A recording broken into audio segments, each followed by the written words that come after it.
Now, you revisited Cyprus in 1995, and I think that was a kind of watershed for you.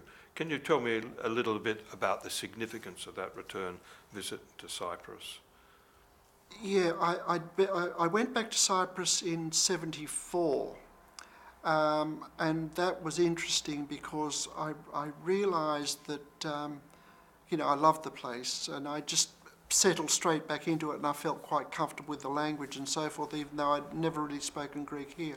When I went back in '95, though, I went back with my daughter and wife, and when you have a child, the interesting thing is you want to show them things, and you try and find out the things that are important to you.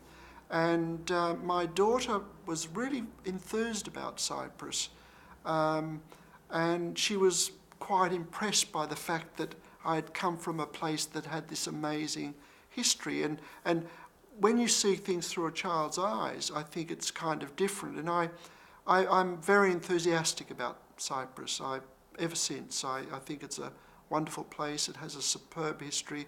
It's full of images, full of smells, full of the sort of things that artists take out.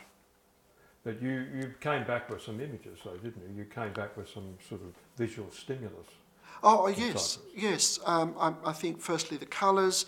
I remember we went to a museum in the Archbishop's Palace, which solely housed icons, because Cyprus was a great centre for icon painting. When the iconoclasts, I can't say the word iconoclasm, happened, Cyprus didn't have the iconoclasts, so that became the great centre for icon painting. And it has some wonderful images, and they're rich, they're relevant, and I've used some of those images in my paintings, from about 97, 98 onwards, yeah. Does that answer your question? Yeah, I think it's a good place to stop too. It's a good answer, that one last, yeah. Yeah.